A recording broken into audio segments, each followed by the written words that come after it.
This I'm a dude playing a dude disguised. That's another dude, Meihouwangddouzhanshengfo here with another review, rating, so on and so forth. This is season 3 of Blood of Zeus. Um,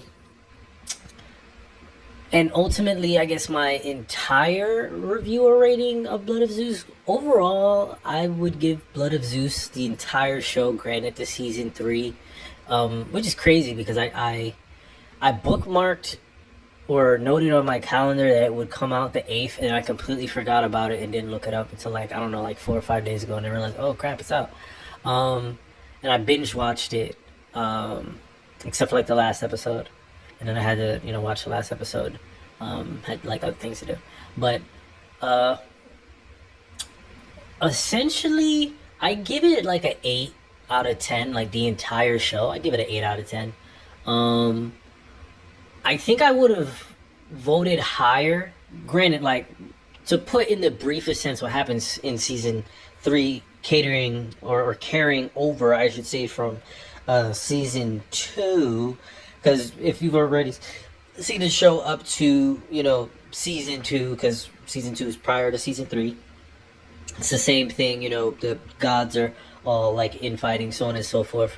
But by the end of season 2, like, guys, like, yo, like, I'm tired of y'all infighting. I'm tired of y'all, like, killing each other, and y'all are all like siblings, you're all family, so on and so forth. So, like, I'm about to call, like, the primordials in the form of the Titans, and basically make a Titan Maki again, Titamaki again. So, like, she releases Cronus, and Cronus releases all the other Titans, and so on and so forth. And that's really cool. I anticipated that was going to happen, but I didn't necessarily think it was going to, like, be with Cronus per se. Like, granted, I thought maybe something like that was going to happen, but I thought not just Cronus was going to be released, but I thought Uranos was going to be released. And there was going to be infighting between Uranos and Cronus, because I didn't think that Cronus was going to be okay with Uranos. Or Uranus. I didn't think that he was going to be okay with that, and, like, they were going to fight, and then ultimately he was going to lose, and Uranos was going to lead the remaining Titans after possibly killing Cronus, because I just don't think there was any way that Cronus was going to follow his father. I expected that. I didn't want to see Cronus, not because I had a problem with him. Love his design, and I love how, like, they really made him look like a goat, like, in a human form, in, like, the coolest way. But yeah, I expected to see Uranos.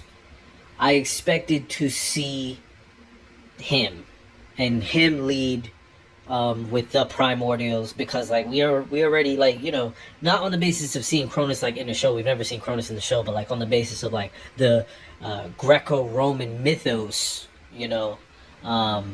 and how those blend, even though they're slightly counterparts based off the differences between the Greeks and the Romans, but the Romans just copy and pasted. But I thought that I was going to see Uranos on the basis of, like, entertainment, watching them make a makeshift, story, a myth, quote unquote. I thought that, it would have been really cool to see Uranos, because, like, we already know about Cronus. We already know about, like, that. You know what I'm saying? Like, we already know about that. I don't it's very rare you get to see, or, Uranos has been depicted in modern day aesthetic, modern day animation. And I just thought that that would have been really cool, and I was hoping that they were going to go that route. Granted, again, this is not to the extent that I'm saying this, like, I hated what was depicted, the route that season 3 went. Ultimately, again, the entire show and season 3 in the grand scheme, yeah, I give the whole thing like an 8 out of 10. It's compact, to the point, cool story. I'd recommend it to someone who already maybe likes, like, the kind of Greek, Roman kind of aura, energy, you know what I'm saying? But that's just where I feel like the show could have surprised me per se, and it really would have took my rating or my point of view of the show to another level, because I'm like, yeah, man, they're really doing that. You know what I'm saying? And giving like not more names, but like the names of the obvious titans associated that used to run with Uranus when he was rocking. Not rocking, but like living, quote unquote. Because like we've seen Gaia, but like Gaia is his wife, so it's like why not see Uranus? Obviously, we know Cronus exists, but like why not see Uranus? Like I thought she was gonna take it back when she released the primordials, and then get us into the other names, Oceanus, and so on and so forth, and they were all gonna like lead the charge. Under Uranus, like that would have been fucking awesome. I wish that would happen. In either instance, again, it's an 8.0 out of 10. Obviously, spoilers. Cronus dies.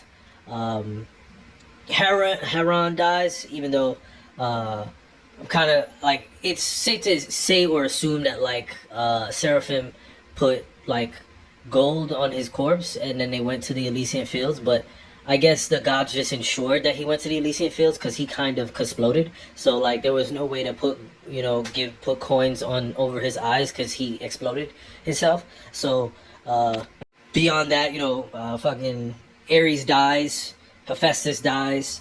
I'm confused about that to a degree, even though I understand that the gods would have like made sure that they were remembered, but like they were obliterated like from existence. So in a way, to me, in a certain capacity, they should have been forgotten from everyone's existence. But I guess maybe gods don't forget to a degree, and they was going to make sure that they didn't forget on the basis of like making him a quote unquote constellation. Him and Hephaestus, that is. But Persephone, she just died normally. She didn't die like via the like obliteration from existence on the basis of the abyss. So abyss of absolution, I believe. But yeah, and either this is again 8.0 out of 10. I give the entire show about an 8 out of 10. Ultimately just another story that basically starts off because Jupiter doesn't know, or Zeus doesn't know how to keep his bedoing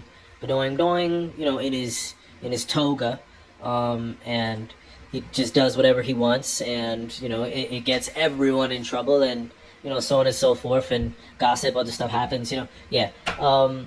I feel like you'll like it if you like this type of stuff, or if you just want something to watch in general. Not a bad show. It has virtually 24 or something episodes now for people to watch. Another instance, this has been Meihouwangddouzhanshengfo here with another rating review. Thanks for listening. Don't forget to like, comment, and subscribe. I'm out.